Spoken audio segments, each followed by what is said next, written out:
ಶ್ರೀ ಕ್ಷೇತ್ರ ಧರ್ಮಸ್ಥಳ ಗ್ರಾಮಾಭಿವೃದ್ಧಿ ಯೋಜನೆಯಿಂದ ವಾತ್ಸಲ್ಯ ಮನೆ ನಿರ್ಮಾಣ ಸಂಸದ ಸಾಗರ್ ಖಂಡ್ರೆ ಅವರಿಂದ ಹಸ್ತಾಂತರ. ಭಾಲ್ಕಿ ಪಟ್ಟಣದಲ್ಲಿ ಮಾಶಾಸನ ಫಲಾನುಭವಿಯಾದ ಕಲಾವತಿಯವರಿಗೆ ಶ್ರೀ ಕ್ಷೇತ್ರ ಧರ್ಮಸ್ಥಳ ಗ್ರಾಮಾಭಿವೃದ್ಧಿ ಯೋಜನೆ ವತಿಯಿಂದ ಜ್ಞಾನ ವಿಕಾಸ ಕಾರ್ಯಕ್ರಮದ ಅಡಿಯಲ್ಲಿ ನೂತನ ವಾತ್ಸಲ್ಯ ಮನೆ ನಿರ್ಮಿಸಲಾಗಿದ್ದು, ಮನೆ ಹಸ್ತಾಂತರ ಕಾರ್ಯಕ್ರಮ ಇಂದು ನಡೆದಿದೆ. ಬೀದರ್ ಜಿಲ್ಲೆಯ ಸಂಸದರಾದ ಸಾಗರ್ ಖಂಡ್ರೆಯವರು ಉದ್ಘಾಟನೆ ಜೊತೆಗೆ ವಾತ್ಸಲ್ಯ ಮನೆ ಹಸ್ತಾಂತರಿಸಿ ಅವರು ಮಾತನಾಡಿದ್ರು. ಸಮಾಜ ಬದಲಾವಣೆ ಆಗಬೇಕಾದ್ರೆ ಬದುಕಿಗೆ ಮೂಲಭೂತ ಸೌಕರ್ಯಗಳಲ್ಲಿ ಒಂದಾದ ಮನೆ ಪ್ರಮುಖವಾಗಿದ್ದು ಜೀವನ ನಡೆಸಲು ಅಗತ್ಯವಾಗಿದೆ. ಪೂಜ್ಯರು ಬಡವರಿಗೆ ವಾತ್ಸಲ್ಯ ಮನೆ ರಚನೆ ಹಾಗೂ ಮುಂತಾದ ಸಮಾಜಮುಖಿ ಕಾರ್ಯಗಳು ಮಾಡುವುದರ ಮೂಲಕ ಜನ ಕಲ್ಯಾಣ ಮಾಡುತ್ತಿದ್ದಾರೆ. ಇಂತಹ ಕಾರ್ಯಕ್ರಮಗಳ ಅನುಷ್ಠಾನಕ್ಕೆ ಸರ್ಕಾರ ಸೌಲಭ್ಯಗಳು ಬೇಕಾದಲ್ಲಿ ಸಂಪೂರ್ಣ ಸಹಕಾರವನ್ನು ಕೂಡ ನೀಡುವುದಾಗಿ ತಿಳಿಸಿದ್ರು. ಹಾಗೂ ಗ್ರಾಮೀಣ ಭಾಗದ ನಿರ್ಗತಿಕ ಜೀವನದಲ್ಲಿ ಶ್ರೀ ಕ್ಷೇತ್ರ ಧರ್ಮಸ್ಥಳ ಗ್ರಾಮಾಭಿವೃದ್ಧಿ ಯೋಜನೆಯ ವಾತ್ಸಲ್ಯ ಮನೆ ಎಂದು ನಾಮಕರಣ ಮಾಡಿ ನಿರ್ಮಿಸಿಕೊಟ್ಟು ಬಡವರ ಬಾಳಲ್ಲಿ ಬೆಳಕಾಗಿದೆ ಎಂದು ನುಡಿದರು. ಈ ಕಾರ್ಯಕ್ರಮದಲ್ಲಿ ಜಿಲ್ಲಾ ನಿರ್ದೇಶಕರಾದ ಪ್ರವೀಣ್ ಕುಮಾರ್ ಅವರು ಮಾತನಾಡ್ತಾ, ನಿರ್ಗತಿಕ ಬಡ ಕುಟುಂಬಗಳಿಗೆ ಮನೆ ನಿರ್ಮಿಸಿಕೊಡುವುದರ ಮೂಲಕ ಧರ್ಮಸ್ಥಳ ಗ್ರಾಮಾಭಿವೃದ್ಧಿ ಯೋಜನೆ ನೆರವಾಗಿದೆ. ಇಳಿ ವಯಸ್ಸಿನಲ್ಲಿ ಕುಟುಂಬಕ್ಕೆ ನೆಮ್ಮದಿಗೆ ಬೇಕಾದ ಸೂರನ್ನು ನಿರ್ಮಿಸುವುದು ಅಗತ್ಯವಾಗಿದ್ದು ಯೋಜನೆಯ ಕೆಲಸವನ್ನು ರಾಜ್ಯ ವ್ಯಾಪ್ತಿಯಲ್ಲಿ ಮಾಡುತ್ತಿದೆ ಎಂದರು. ಕಾರ್ಯಕ್ರಮದಲ್ಲಿ ಪುರಸಭೆ ಅಧ್ಯಕ್ಷೆ ಶಶಿಕಲಾ ಅಶೋಕ್ ಸಿಂಧನಕೆರೆ, ಪುರಸಭೆ ಉಪಾಧ್ಯಕ್ಷರಾದ ವಿಜಯಕುಮಾರ್ ರಾಜಭವನ್, ಜೊತೆಗೆ ಜನಜಾಗೃತಿ ವೇದಿಕೆ ಸದಸ್ಯರುಗಳಾದ ಶಿವರಾಜ್ ಮಲ್ಲೇಶಿ, ಸಂತೋಷ್ ಬಿಜಿ ಪಾಟೀಲ್ ಉಪಸ್ಥಿತರಿದ್ದರು. ತಾಲೂಕಾ ಯೋಜನಾಧಿಕಾರಿ ಸಂತೋಷ್ ಟಿಎನ್, ಅದೇ ರೀತಿ ಮೇಲ್ವಿಚಾರಕರು ಮತ್ತು ಜ್ಞಾನ ವಿಕಾಸ ಸಮನ್ವಯ ಅಧಿಕಾರಿಗಳು, ಸೇವಾ ಪ್ರತಿನಿಧಿಗಳು ಸೇರಿದಂತೆ ಸ್ವಸಹಾಯ ಸಂಘದ ಸದಸ್ಯರು ಉಪಸ್ಥಿತರಿದ್ದರು. ಕಾರ್ಯಕ್ರಮದಲ್ಲಿ ನಾವು ಈ ತಾಲೂಕಿನಲ್ಲಿ ಸುಮಾರು 8 ಮನೆಗಳನ್ನು ಮಾಡಿದ್ವಿ. ಹೋದ ವರ್ಷ 4 ಮನೆಗಳು, ಈ ವರ್ಷ 4 ಮನೆಗಳನ್ನು.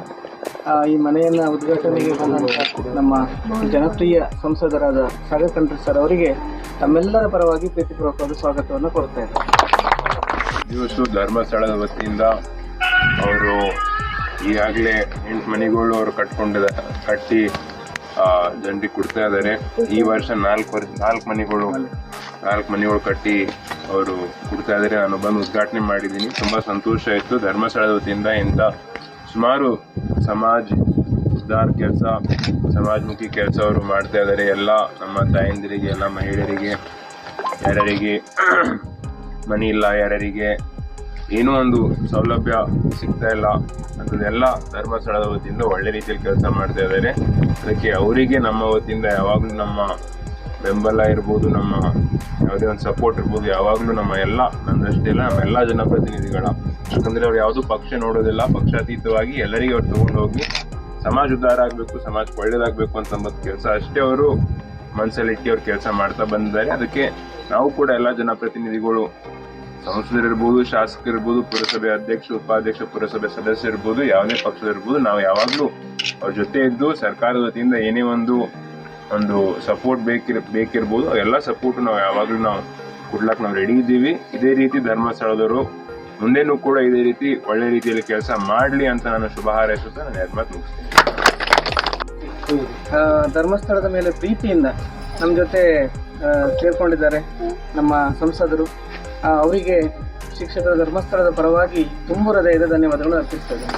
ನಮ್ಗೆ ನೀವು ಕೊಟ್ಟಿಂದ ಕಡೆಯಿಂದ ಭಾಳ ಆನಂದ ಆಗ್ಯದ. ಭಾಳ ಚಿಂತೆ ಎಲ್ಲ ದೂರ ಆಗೋಗ್ಯದ. ನನಗೆ ಏನೂ ಇಲ್ಲ, ಚಿಂತೆ ಭಾಳ ದೂರ ಆಗೋಗ್ಯದ.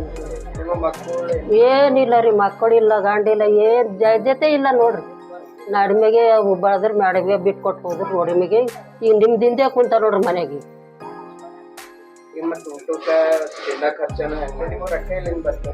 ರೊಕ್ಕ ಅನ್ನೋದಕ್ಕೆ ಇದೆ, ನಿಮ್ಮ ಕೊಟ್ಟಿಂದ 1 ತಿಂಗಳಿಗೆ 1000 ರೂಪಾಯಿ ನೀವು ಕೊಡ್ಲತ್ತೀರಿ.